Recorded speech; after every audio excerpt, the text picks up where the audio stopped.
I'm working on installing this new barrel into the Mosin receiver. In the other video I showed you removing the barrel from a Mosin Nagant action. And here I have a Russian round receiver from a 9130. This is a Chinese M53 Mosin barrel. As you can see, it's very short. The Chinese M53 barrels are only 20¼ inches, which is really cool because I'd be cutting this barrel shorter anyway. So I've done most of the head spacing already. It's pretty time consuming on these guns, and a lot of times it will never work, unfortunately, because of the way the extractor is cut. So I'm going to show you how to do it, and maybe you'll get lucky. You can buy the gauges, and I pulled up a picture of right here so you can see what they look like. So you have 3 gauges, go, no-go, and a field gauge. And I've written down the measurements here because you can't get these measurements anywhere else. You have to actually buy the gauges, but you can kind of make your own. So the go gauge is going to have a thickness from the bolt face towards the chamber of 0.065 inches. So that's the thickness of this piece here. A no-go gauge is 0.073, and the field gauge 0.0765. So that will give you a measurement that you can start with to start making your own go and no-go gauges. What you'll need to do is have a case. I like to use a steel case because even though it's not as consistent, it's less prone to deformation. A non-fired case, so I've pulled the bullet out of here. You're going to want to take the total case measurement. In this case, it is 2.1085. Then you're going to want to take the measurement from the case mouth to the leading edge of the rim here. Not the far edge of the rim, but the leading edge of the rim. Subtract those two numbers, and that will give you your case head thickness, or your case rim thickness. So that's this number down here. So that tells you the thickness of the rim, and that's useful for a couple of reasons. What you're going to do to actually do your go and no-go gauges is take little pieces of tape. See these little circles of tape? And put them on here. And keep building it up until you get your go, no-go, and field gauge measurements. So what we've done here is we've taken the case mouth to leading edge of the rim. So from the mouth to edge of the rim, 2.050, and you just add these numbers. Go, no-go, and field. And what you'll do is you'll keep building up the tape on here until you get to these numbers. So the go gauge, in my case, do not do this for your gun. You're going to have to take your own measurements on a case. 2.115, 2.123, 2.1265. So I'll build up and take away the tape until I get these bottom measurements here. And those are going to be my go and no-go gauges. This can be extremely accurate if you know what you're doing and you take all your reference point measurements perfectly. You have to repeat it and measure the same place 15 or 20 times to get these numbers right. You definitely want to use the gauges if you can. So now we can start timing the barrel. When I first got this barrel, it was pretty far off. So let me see if I can show you here. The timing marks are getting close, which may not actually line up, but we're going to use them as a reference. Way over here, right there, that little short Sharpie mark, that's where the barrel stopped when I got it. So what I've done is taken the receiver face down, or made it smaller, and taken the breech face of the barrel and made it smaller because there are 2 surfaces on a Mosin barrel that will make contact. Now let me break this loose and show you the inside. So you need to be doing this on a lathe, but I'm doing it the hard way for fun. So right here on the breech of the barrel, you can see this should be shiny.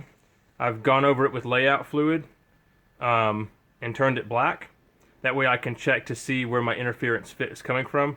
We've barely got a mark around there, which is perfect because we need to turn in a little bit. That face there is going to touch the inside of the receiver down in there. The other part that's going to touch is the actual face of the receiver here that's covered in grease.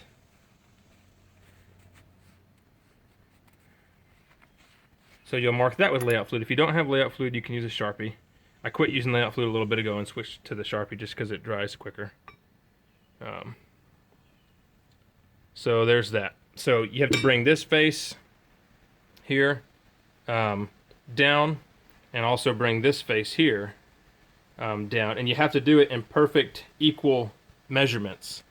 That's what the layout fluid is going to do for you. It's going to let you know which one needs to come down if they're uneven, and you're just going to need to go back and forth, and you don't want to go too far because then you're going to have to rechamber. You're going to have to get a chamber reamer and rechamber your barrel.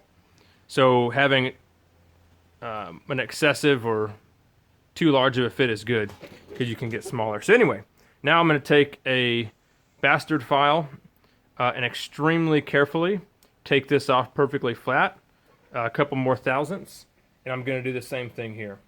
So once I do that, I'll recheck fit and recheck the headspace. So now I've got the appropriate amount of metal taken off of both surfaces. We're going to go ahead and check the fit of everything again, and then check the headspace. So this is really tedious. Every time you do this, you need to use grease because these barrels are not made of the best metal, and they will gall up pretty badly with how many times you have to torque and untorque them. It's a good idea to put it on the threads and also this portion, this ledge here of the barrel. The issue with rebarreling a Mosin is you're fighting a couple different things. One thing, you have to of course make sure that the sights pinned onto the barrel line up with the action, which isn't as important. What's most important is your headspace and your extractor cut. So this part over here is the extractor cut. I have the extractor removed right now for checking headspace, but the extractor sticks out there and it needs somewhere to ride. So the really difficult part is you may never be able to properly headspace a barrel without rechambering it because you may not be able to get the headspace proper and the extractor cut line up. It can actually be pretty rare. So the best thing you can do is just try to headspace everything and see how it comes out. You may get lucky and it may work, or you may have to just set the headspace and then have the whole assembly rechambered. So we're going to give this a shot, torque everything down, see where it comes out, and then check headspace. The alignment marks on the barrel we're not actually going to use. It was just to get us kind of close and have a reference.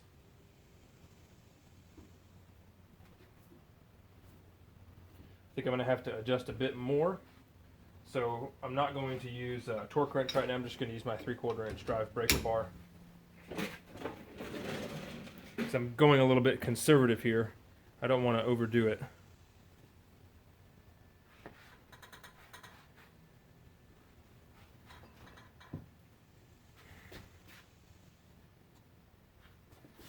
I'm going to check my marks down here and see how close they are. Alright, so our marks are dead on, which means we probably need to go a little bit further. You know what? Let's go ahead and check the headspace. So we've got our barrel torqued in. Let me remeasure this since I've been talking and distracted. This is just a hair over the go gauge. We've already passed the point of no-go, so we know we can only have too tight of headspace.